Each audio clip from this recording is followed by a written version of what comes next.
Boa noite. Fidelidade partidária, voto obrigatório ou facultativo, voto em lista ou em candidatos, o financiamento público de campanha ou não, essas são algumas das questões que envolvem a tão falada reforma política. Tema do Direito em Debate que começa agora para todo o Brasil. Veja quem são os nossos convidados.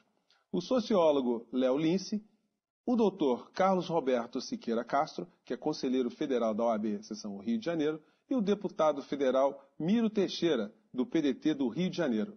Antes de começar o debate de hoje, vamos ver por onde anda o presidente da OAB, o Adi Damus.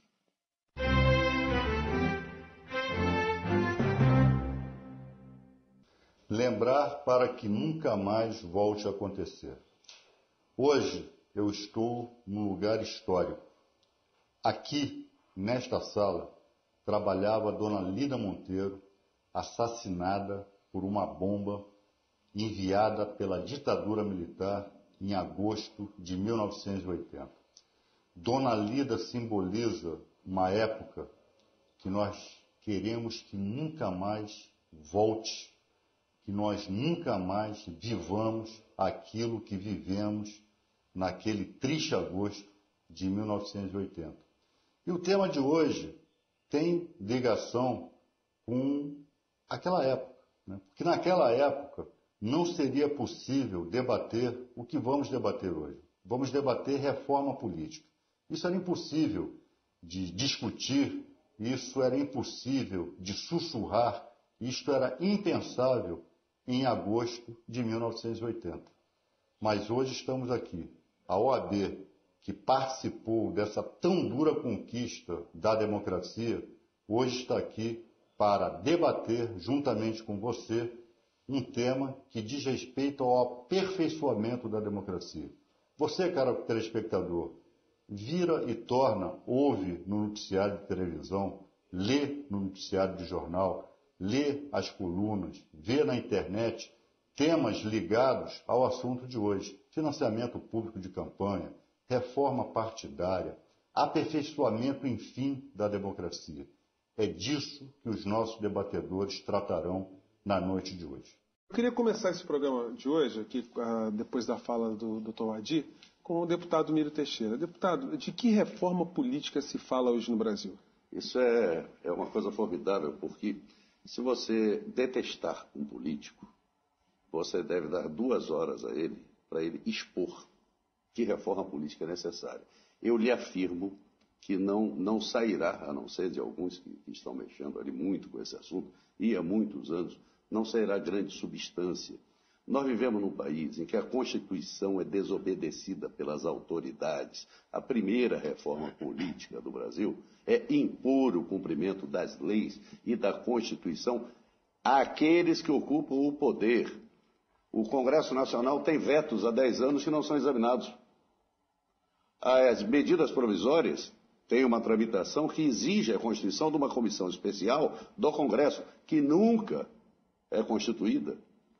O presidente da Câmara acaba designando um relator que dá um parecer no plenário. Então a Constituição é desconsiderada pelos próprios poderosos. Bom, eu prego uma suave revolução. Por quê? Quando se fala em revolução, normalmente vem à cabeça a Revolução Francesa, a Revolução Russa, coisa de muito sangue, alguns até bem derramados, mas coisa de muito sangue. Mas você tem a Revolução Industrial, você tem a Revolução Científica e Tecnológica, você tem as revoluções que são da própria evolução da civilização, da evolução da humanidade, que impulsionam essa evolução.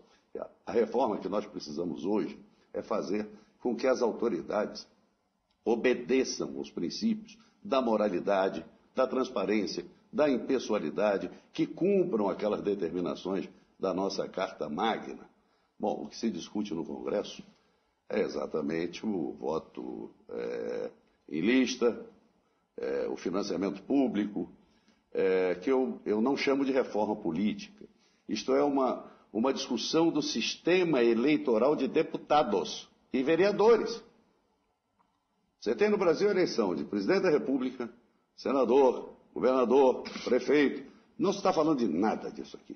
Nada. A eleição de deputados e vereadores. E com a conversa de voto em lista. total ou parcialmente, que para mim é um retrocesso, é uma retirada do direito de voto do povo, é uma forma de se recriar o biônico e se fortalecer partidos que não merecem esse nome, porque poucos são aqueles que realmente representam uma fração do pensamento da sociedade. Então, o que está no Congresso é isso que é a pauta do programa e que eu não considero absolutamente reforma política e acho que pouco sairá desse tipo de trabalho. Acho que hoje a preocupação deveria ser com essa imposição às autoridades de cumprir a Constituição e a lei. Professor Léo, dá para a gente ter uma reforma política bem sucedida no Brasil sem mudar o eleitor brasileiro, sem informar, sem escolarizar esse eleitor? Olha, eu sou daqueles que acreditam que a sociedade brasileira, a democracia brasileira, a cidadania brasileira precisa com urgência de uma reforma política e nos processos eleitorais. E isso aparece sempre nas campanhas eleitorais, em momentos, principalmente quando a sociedade se defronta com essa fieira de escândalos, quase todos relacionados com financiamento de campanha. Eu acho que a maioria da população, certamente, agora a maioria da população anda desencantada com a política, afastada da política, de vários temas da política, inclusive desse da reforma. Eu vejo com grande alegria o envolvimento de algumas estruturas intermediárias da sociedade brasileira, como a OAB, acabou de falar o nosso presidente regional, como a ABI, a CNBB, que foram siglas luminosas no processo de resistência à ditadura e que agora retoma a discussão desse tema, que é do interesse da cidadania, muito embora não tenha havido grande participação, grande movimentação relacionada a essa questão. Mas eu acho que a sociedade brasileira vive uma crise de representação absolutamente indiscutível. E, na minha opinião, a questão fulcral, essencial desse debate que está na pauta e pode não ir à votação, pode não acontecer nada, já foi várias vezes, não é a primeira vez, que é um processo de reforma discutido detalhadamente em comissões no Congresso, na véspera da votação tudo se altera. A razão disso, na minha opinião, é simples.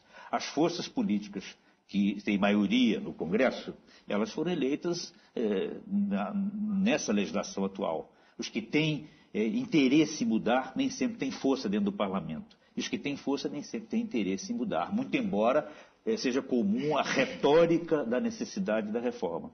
É evidente que sem pressão popular, provavelmente nós não teremos avanços significativos. E provavelmente também a pressão popular virá ato contínuo a uma tomada de posição dessas estruturas intermediárias que têm respeitabilidade na sociedade e de personalidades, como por exemplo o professor Fábio Comparato, Conder Comparato, por conta de uma discussão acontecida na CNBB, tem há algum tempo um processo de discussão sobre essa questão da reforma. O ponto central, na minha opinião, é o Brasil precisa se livrar do formato atual de financiamento privado de campanha. Esse é o ponto central dessa discussão. Sem se livrar desse formato, nós não nos livraremos desses escândalos que estão aí se sucedendo com uma recorrência absurda ao longo de todos os governos, da Dilma, do Lula, do Fernando Henrique, do Interregno do Itamar, do Collor, para falar dos tempos posteriores à ditadura militar. E esse formato atual de financiamento de campanha é um fator incontrolável de corrupção. Se você analisar cada um dos escândalos ao longo do tempo, puxar o fio da meada, você vai dar com grandes empresários e financiadores de campanha e tesoureiros. Essa é uma questão absolutamente fundamental para o processo político. Professor Léo, deixa eu pegar a opinião aqui do professor Siqueira Castro. Como é que o senhor vê aqui essa rodada inicial dos nossos dois convidados? Eu acho uma oportunidade magnífica de discutirmos um tema que é de superlativa importância, que é a reforma política. Pego aqui o mote do professor Léo sobre a questão do financiamento de campanha. Eu acredito que não há modelo ideal e perfeito. Tudo depende da realidade social, política e cultural de cada país. Financiamento de campanha no Brasil, em grande parte, já é público, porque os partidos políticos recebem verbas do fundo partidário, que é um fundo público, tem dotação orçamentária e é formado também pelas multas e penalidades que a Justiça Eleitoral aplica aos infratores da legislação eleitoral. Então, 80% da campanha no Brasil é público, financiamento público. O que nós temos é um pequeno percentual de financiamento privado com limitações que são bastante insatisfatórias. Nós temos 2% do faturamento bruto global para as empresas, pessoas jurídicas, e 10% da renda anual das pessoas físicas. Acho que o legislador errou, o deputado Biro Teixeira poderá dar uma contribuição excelente nesse ponto, errou a fazer uma restrição linear para todas as situações. Porque um grande banco, uma instituição financeira, uma grande empreiteira, 2% do faturamento bruto anual pode ser uma verba descomunal. Para pequena e média empresa, não. Também a contribuição da pessoa física. Se você pega os titulares das maiores 10 fortunas pessoais no Brasil, 10% da renda anual é uma coisa colossal também. Então, deveríamos ter faixas escalonadas para que as restrições fossem inversamente proporcionais à possibilidade de contribuição de campanha, tanto dos empresários quanto das pessoas físicas. Então, eu proponho, nesse campo de questões, esse tipo de limitação mais escalonada. Mas não excluiria inteiramente o financiamento privado. Veja a campanha do presidente Obama nos Estados Unidos.